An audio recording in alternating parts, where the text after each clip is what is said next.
Okay.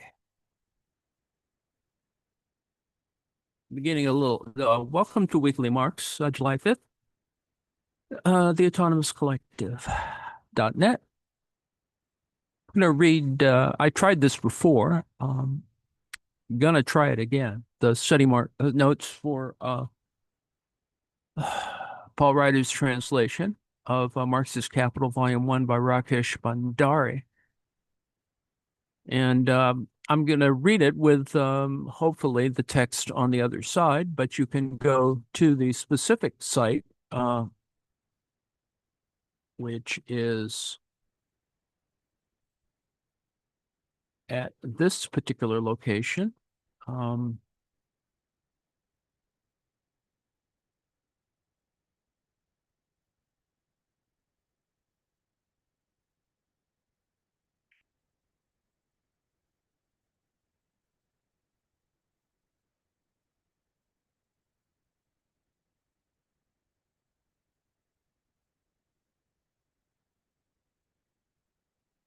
As I think you can see on the left.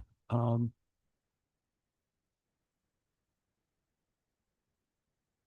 scroll down to get to it, but it's there.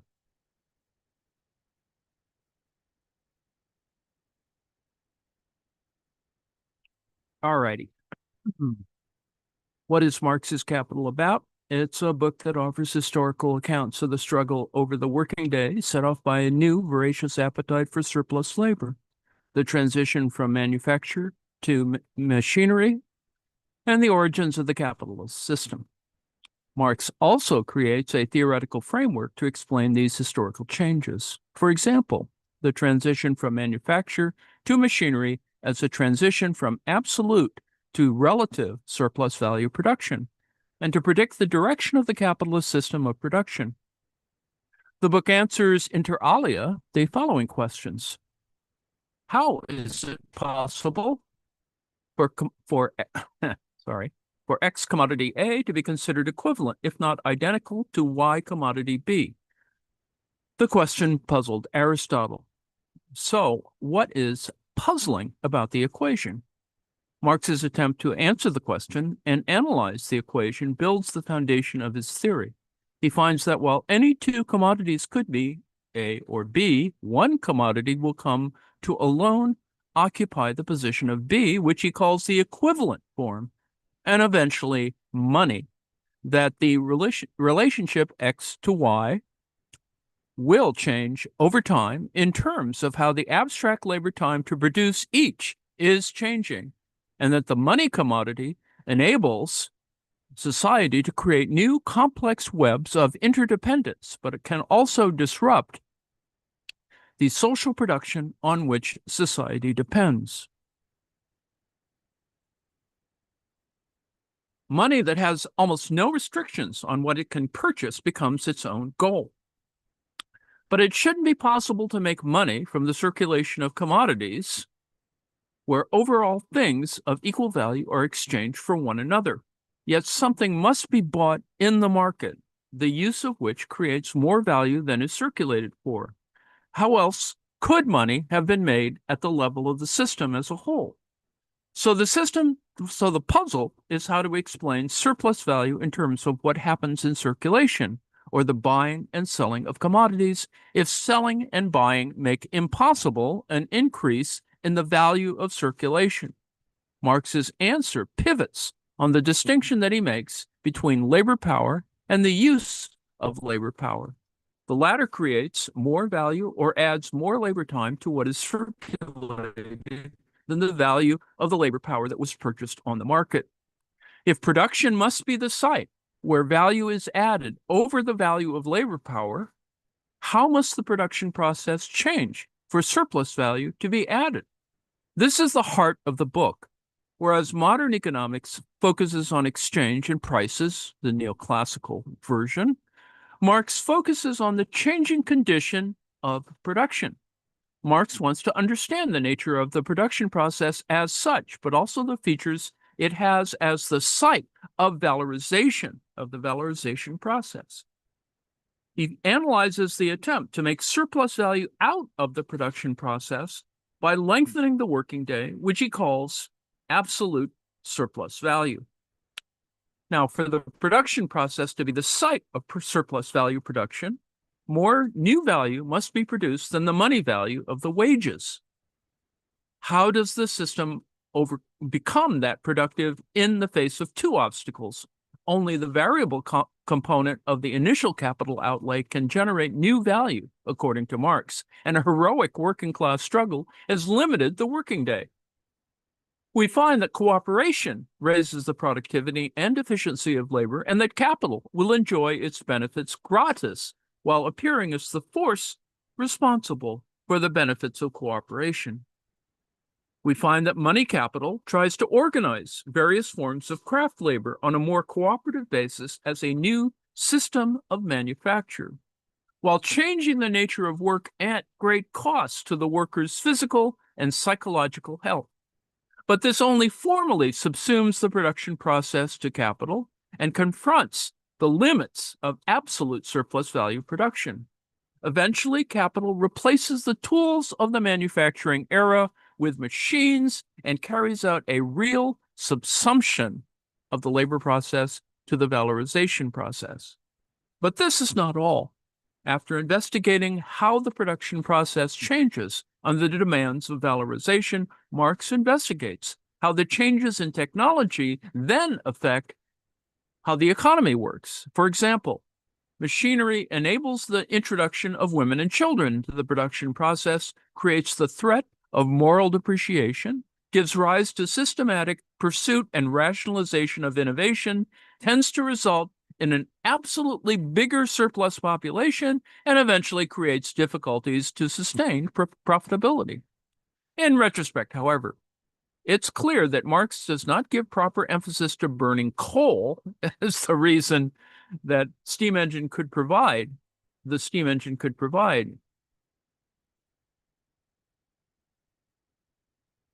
a continuous and overwhelming motive force to many machines at once, say for spinning and weaving and pumping water.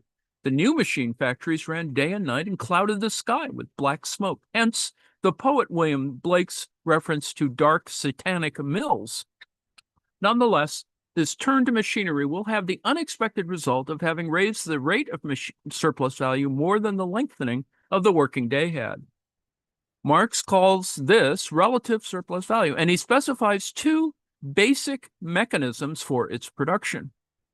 Now, Marx offers many concepts here: the production process as a valorization process, absolute surplus value in terms of the length of the working day, the money outlay as constant and variable capital, small c and small v, the rate of surplus value, absolute and relative surplus value.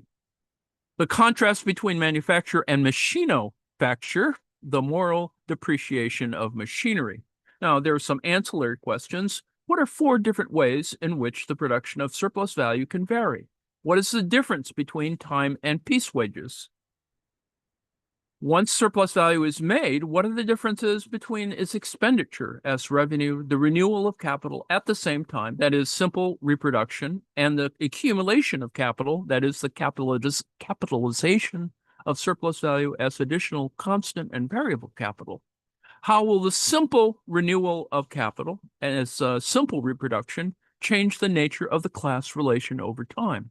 What dynamic changes will the accumulation of capital bring, especially if the composition of capital also rises?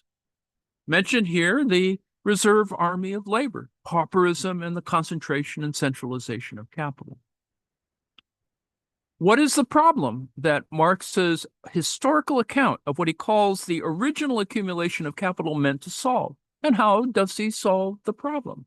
So, a reminder, do not mistake Marx's model of reality for the reality of the model. Keep in mind that Marx abstracts away in Capital Volume 1 from any changes in the value of the money commodity. Variations among industrial branches in their average levels of mechanization, classes other than industrialists and industrial workers, such as finance capitalists, commercial capitalists, landlords, professionals, etc. And for the most part, the historical interactions between the capitalist modes of production and other modes of production. So this is a simpler version, right? And the notes say, pay attention to the page numbers that I've underlined. They will very likely be important for the final exam. Needless to say, these are notes accompanying for Capital 1 for course on Capital Volume 1, the new edition, new translation. So, Chapter 1, the commodity. What is a commodity? Do you agree that the wealth of capitalist societies appears as an immense accumulation of commodities as opposed to, say, the amount of gold a society has at hand or the fertility of the land it can tax? Does beginning with the analysis of the commodity strike you as a reasonable starting point for the analysis of capitalism? Why aren't other things more striking about capitalism? For example, not the immensity, but the diversity of commodities, the limited liability corporation, or the amount of junk produced that ends up in garages and storage facilities and the oceans. But that the wealth of capitalist society appears as an immense accumulation of commodities is only more obviously true now. From Frank Trentman's The Empire of Things, perhaps the most magisterial history yet written of consumer goods, quote, we live surrounded by things. A typical German owns 10,000 objects. In Los Angeles, a middle-class garage no longer houses a car, but several hundred boxes of stuff. The United Kingdom in 2013 was home to 6 billion items of clothing, roughly 100 per adult. A quarter of these never leave the wardrobe. Of course, people always have had things and used them not only to survive, but for ritual, display, and fun. But the possessions in a pre-modern village or an indigenous tribe pale when placed next to the growing mountain of things in advanced societies like ours.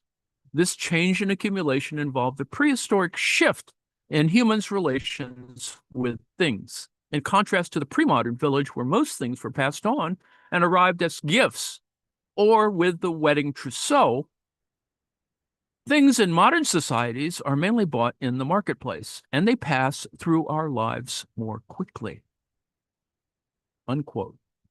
Now that you have the red book, or the book Red, did Marx's beginning with the commodity yield foundational concepts for the analysis of capitalism, the commodity as use value and exchange value as the appearance of the value of a commodity, the relative and general universal poles of the value form through which the value of commodities is curiously expressed, money as the monopolization of the equivalent form or the value objecthood of commodities. For a general glossary of terms, see Supplement 5 on page 55. So let's already put in equation form what Marx will later explicitly do. That is, X commodity A equals Y commodity B. Now, what seems to be nonsensical about this equation, if troubled Aristotle, who couldn't make sense of it, as Marx will discuss on page 36, think of it this way. It's reasonable to say a coat could be the equivalent of a sweater to keep you warm, or a few peaches are the equivalent of more cherries in the pie you want to bake. But how can a coat be commensurate with 180 peaches or a sweater commensurate with 450 individual cherries? On what basis can we commensurate them or make them equivalent to in exchange, page 15? Now, Marx says that, number one, to be equivalent in exchange, commodities must have a common substance. And two, the substance has to be the abstract labor objectified or materialized in the respective commodities. But we should counter immediately. If we concede that commodities are rendered equivalent in exchange, does that mean that they must have something in common in terms of which they are equivalent? Does the exchange of commodities require that the things being exchanged have something in common? Marx would say that something has to be anchoring this exchange for exchange ratios, not to be arbitrary and fleeting, but stable. So, is he right? And even if he's right, must the substance that commodities have in common be abstract labor? Can it be even abstract labor? Is that even a real thing? Let's remember that I discussed a few initial criticisms of Marx's abstract labor theory of value. A commodity can be exchanged for another that has more value in use or utility, even if it does not represent the same abstract labor time or value. The product of a skilled worker does not seem to be equated to the product of the unskilled worker in terms of the abstract labor time that they both expended. See the footnote 19 on pages 172 to 73 for Marx's failed attempt to solve the skilled labor conundrum. Even if one commodity in one branch of industry required as many labor hours to produce a commodity as it took in another industry, the price of the former will have to be higher if it took, say, 2 years rather than 1 year to produce for the profit rate to be equal in the two branches of industry, and the exchange ratio will exchange between these two commodities that require the same total hours to reproduce simply if the profit rate changes. And abstract labor does not even seem to be a real activity, but only the name for the different kinds of real concrete labor people do, and we can actually see. You can argue, in fact, and I think it can be done, that you can argue that contracts actually do that. But anyway, Marx's deduction of abstract labor as the common substance of commodities implicitly builds into the definition of a commodity something that is reproducible in varying quantities by the application of more or less abstract labor time. That is, Marx arbitrarily excludes from his exchange equation things for sale, such as financial assets, virgin land, and signature masterpieces, the art question from the Grundrisse. He couldn't have derived abstract labor as the common substance otherwise. So there's a certain selectivity about constructing abstract labor, which I think you have to remember that abstract labor is only it's not a phantom so much as it is a structural representation of a logic. And that's the whole structural question of that Marx brings up or incorporates. But Marx thinks that it's obvious that reproducible commodities are what need to be analyzed to understand his society and the value that a commodity has as expressed in its exchange value, or how much of other things it can be exchanged for is determined by as some fraction of the abstract labor time a society needs to reproduce it. He is suggesting that we have the capacity to labor in the abstract as the expenditure of muscles in our brains, but a society must figure out how much of that capacity, this is that labor power issue, will be used in each of the various spheres of concrete or specific kinds of production. If production is not so coordinated for more than a few weeks, humanity would cease to exist. Like Plato's Socrates, Marx grounds his understanding of society in our cooperative labor processes. Marx clarified the introductory discussion of value in a letter to Dr. Kugelmann, if anyone wants to look it up. Things have value in terms of how much of that abstract labor they take to produce or reproduce. Things that we get without our efforts from nature, such as oxygen, are free.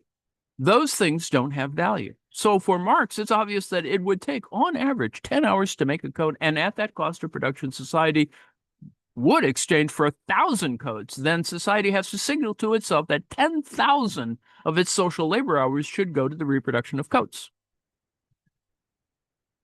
Each coat would represent 10 hours in money, regardless of whether a producer takes more or less time than 10 hours for each coat. The socially average labor time to produce a coat, not any producer's estimate of his toil and trouble or his time of production, determines its value, the socially average labor time. Now, if society made 2,000 coats and society was only willing to exchange for them 10,000 hours of labor objectified in other commodities, the coat producers could only exchange all the coats they made if they accepted 5. not 10 hours of labor in money form for each coat. The price that people paid for coats would be below their value. The coat producers would be in an unsustainable position. They wouldn't be able to cover their costs. So either they would have to reduce the number of coats produced to 1,000 coats, or find some way to produce a coat in only 5 hours. Mainstream economics focuses on the first response, which it calls supply and demand adjustment. Marx focuses on the second response because what's rightly striking to him is that capitalists, as they compete among themselves, are continuously finding ways to get market advantage by reducing the overall abstract labor time that it takes to produce things. Page 17. I show Marx's basic intuition here in the economist's graphical terms of supply and demand curves in supplement 1 on page 36 of this document.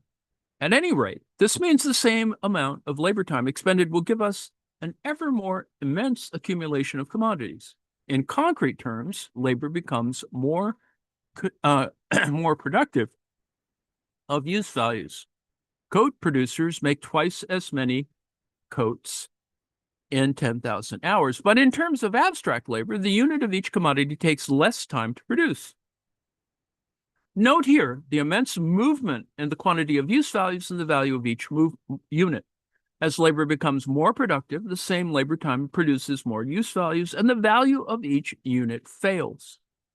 So if we think of labor in concrete terms, we see the greater quantity of use values. If we think of labor in abstract terms, we notice the fall in unit values, pages 18 to 24, but see the bottom of page 23 to 24. Now, we can see that one feature of Marx's theory of value as abstract social labor time is the emphasis on the dynamic and continuous minimization of the abstract labor time required to produce each unit.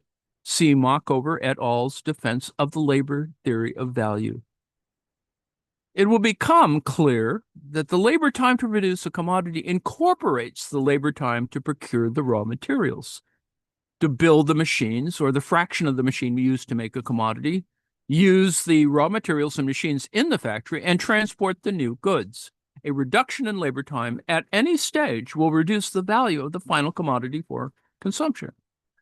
It's often not understood that Marx's theory of value is a theory of abstract labor time minimization.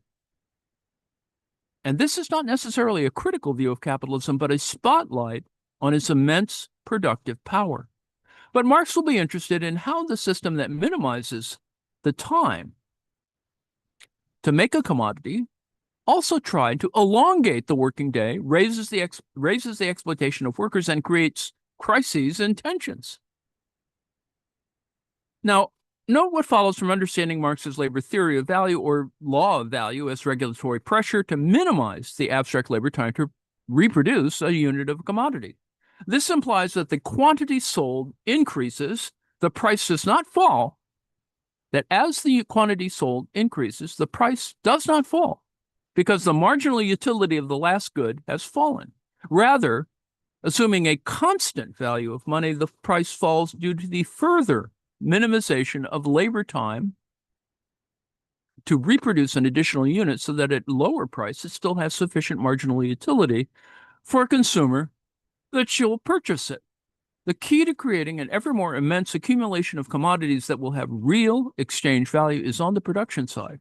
Exchange value is not being created or determined on the consumer side, although consumer appetites have to be whetted for ever greater volumes of commodities, even at reduced prices to be sold. Still, Marx's theory has an opposite focus from mainstream economics. It is a production-first theory, not an exchange theory. But it still requires exchange. But that claim needs to be quantified. This inverse movement of unit values and the quantity of use values is not all that is unique to Marx's theory of value. The second distinguishing feature of his theory of value is the analysis of what he calls the value form. Now, this is the form in which the value of a commodity is expressed, and this will have a focus on exchange. So exchange is still there. This is discussed on 25 to 47. The simple questions are, how do we know a commodity has value? How is the value of a commodity expressed? Now, we don't count the labor privately expended to produce a commodity as part of our cooperative social labor process unless somebody else's exchanges a commodity for it that could be any other commodity, but will end up invariably as the money commodity, as we'll see. And in terms of our social labor process, we mostly interact with each other through the exchange of things or commodities. Though we're dependent on each other to carry out the production on which we all depend, we economically interact with each other primarily through the things that move between us. The point here is that the value of a commodity privately produced is revealed or validated in exchange for the other commodity.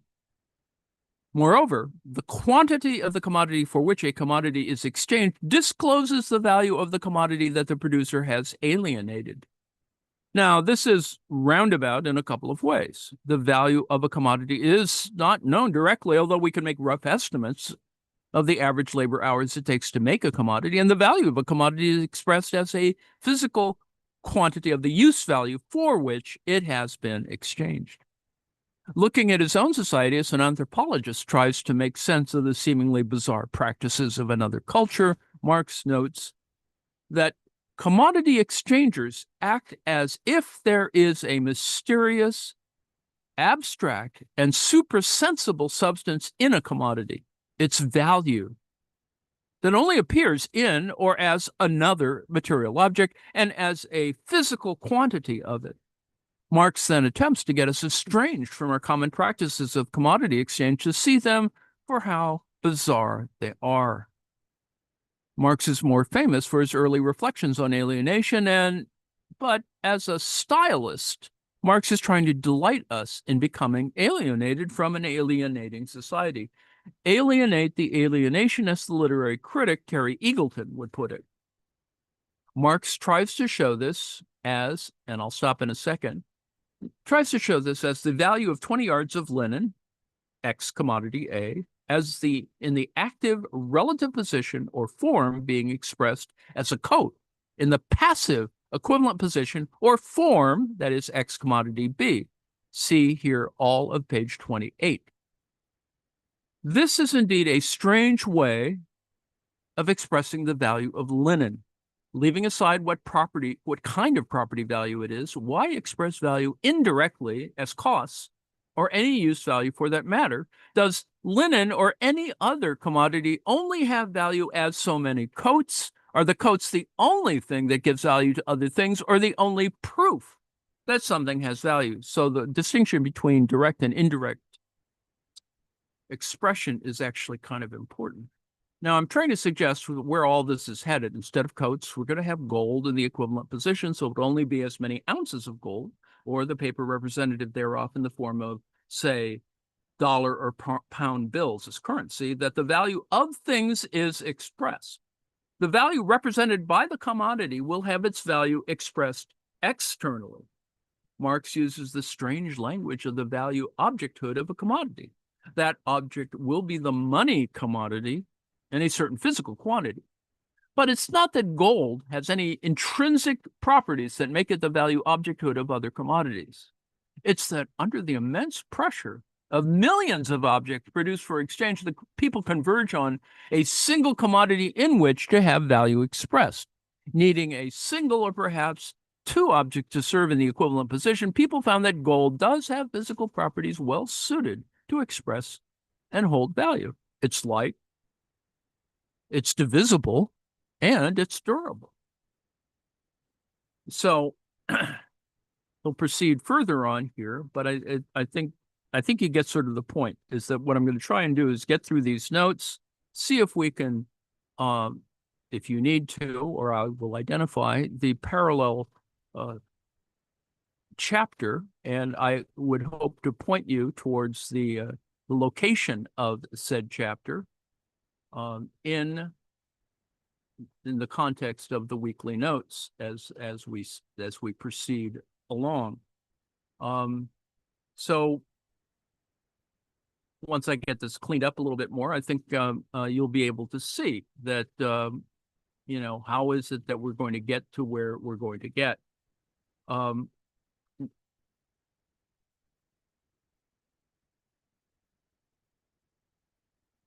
So let me stop here, and we'll continue this on tomorrow at 2 o'clock. I will be there. Thank you for listening to me yammer on in Weekly Marx about Volume 1 of Capital, the new 2024 Princeton translation of Capital, The Critique of Political Economy, Volume 1, edited by Paul Reiter and edited by Paul North, translated by Paul Reiter, and with additional interesting good preface and a good afterword, both of which I point you to read if you haven't started this reading. It's useful to have the notes there because these Rakesh Bandari's notes, I think, simplify some of the basic questions, which we can see applied in other ways. That is, we can see the relation to Ricardo's version of discussing things that are direct and indirect representations, much like the logic of Hegel will impel us to think about internal or external or endogenous and exogenous sort of relationships. Not that, Hegel's going to expand on in those terms, but I think you can see that there is a logical, a structural similarity among these kinds of discussion. So let me thank you for your attention, and I will